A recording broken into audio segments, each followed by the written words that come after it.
Hello everyone, welcome to life with the three. So ఇదైతే Thursday రోజు evening vlog. రేపైతే శ్రావణ శుక్రవారం కదా, శ్రావణ మాసం కూడా స్టార్ట్ అయింది. సో ఇంకందుకని రేపు పూజ చేసుకోవడానికి ఫస్ట్ అయితే ఇల్లంతా శుభ్రంగా క్లీన్ చేసుకున్నాను.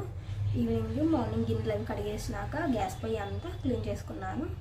అండ్ రేపు పూజ కోసం కాబట్టి 15 డేస్ నుంచి అయితే చాలా చిరాకుగా అసలు ఏ పని చేయక జ్వరం వచ్చి చాలా కొంచెం డిప్రెషన్ ఫీలింగ్, ఏదో తెలియని అన్సిక్, ఏ పని చేయబుద్ధి కాకపోవడం ఇట్లా ఉండేసరికి ఇంకా సడన్గా శ్రావణ మాసం స్టార్ట్ అయింది కాబట్టి రేపు దీపారాధన చేసుకుందామని, శుక్రవారం కాబట్టి ఇంక ఇప్పటికిప్పుడు కొంచెం లేని ఎనర్జీని తెచ్చుకొని, లేని యాక్టివ్నెస్ని తెచ్చుకొని చేద్దాం.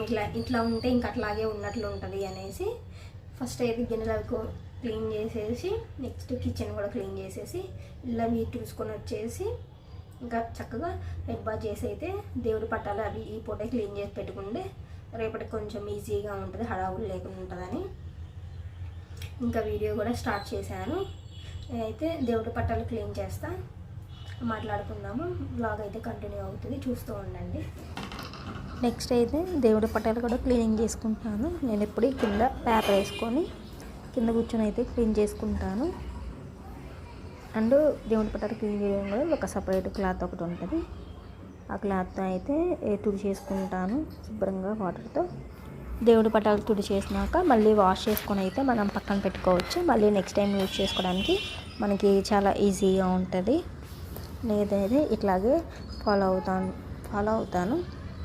అండ్ ఇంతకుముందు స్టార్టింగ్లో అయితే అంటే పూజ చేసినప్పుడల్లా క్లీన్ చేసేదాన్ని దేవుడి పట్టాలు. ఇప్పుడైతే ఒక 2-3 వీక్స్కి అట్లాగా క్లీన్ చేసుకుంటున్నాను. పటాలన్నిటినీ చక్కగా క్లీన్ చేసుకున్నాక గంధం పెట్టేసి ఈ కుంకుమ కూడా పెట్టేసుకుంటున్నాను దేవుడి పటాలకి. నేను ఇంతకుముందు అయితే అన్నీ మార్నింగే చేసుకునేదాన్ని. సో ఇంకా అట్లా చేసుకోవడం వల్ల ఏమవుతుందంటే నాకు మార్నింగ్ అయ్యేసరికి అన్నీ హడావిడి అయిపోతున్నాయి.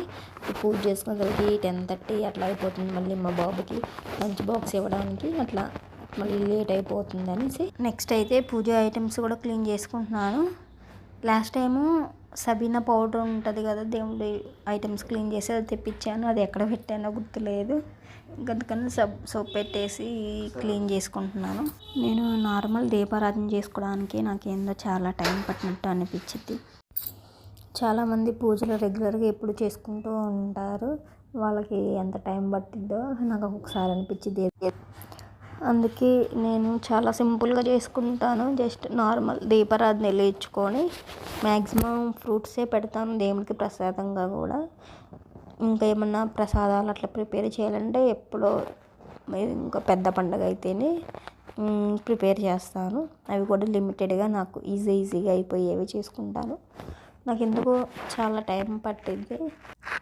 ఒక పక్క నేను ఈ పనులు చేసుకుంటా, మా జోషిని హోంవర్క్ టైం అని చెప్పాను. వాడేమో హోంవర్క్ కూడా రాసుకుంటున్నాడు. ఏమైనా డౌట్స్ వస్తే నన్ను అడుగుతున్నాడు. వాడికి ఇప్పుడు మల్టిప్లికేషన్స్ అవి చెప్తున్నారు, కొంచెం వాడికి ట్రిక్కీగా అనిపిస్తున్నాయి. And question and answers read చేసినవి మళ్ళీ నేను అప్పచెప్పించుకుంటాను.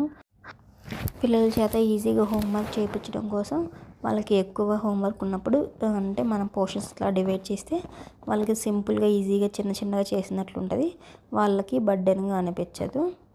ఇంకా ఆ పనులన్నీ అయిపోయినాక అయితే నైట్కి ఇంకా ఏం వేసుకోవాలన్నప్పుడు ఇంకా ఇంట్లో ఏమీ లేవు, ఇంకా శనగపిండి ఉంటే దాంతో దోశలాగా వేసాను.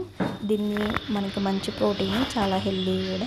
ఈ రెసిపీ కూడా వీడియో షూట్ చేశాను, మీకు పోస్ట్ చేస్తాను త్వరలో. మీరు కనుక నా ఛానల్ని ఫస్ట్ టైం చూస్తుంటే ప్లీజ్ లైక్ చేయండి, సబ్స్క్రైబ్ చేయండి, నాకు హెల్ప్ అవుతుంది. అండ్ నా ఛానల్ని ఫాలో అవుతూ ఉండండి. ఇలాంటి రెసిపీస్ అండ్ నా డైలీ వ్లాగ్స్ అన్నీ కూడా మీకు వస్తాయి. Please follow my channel.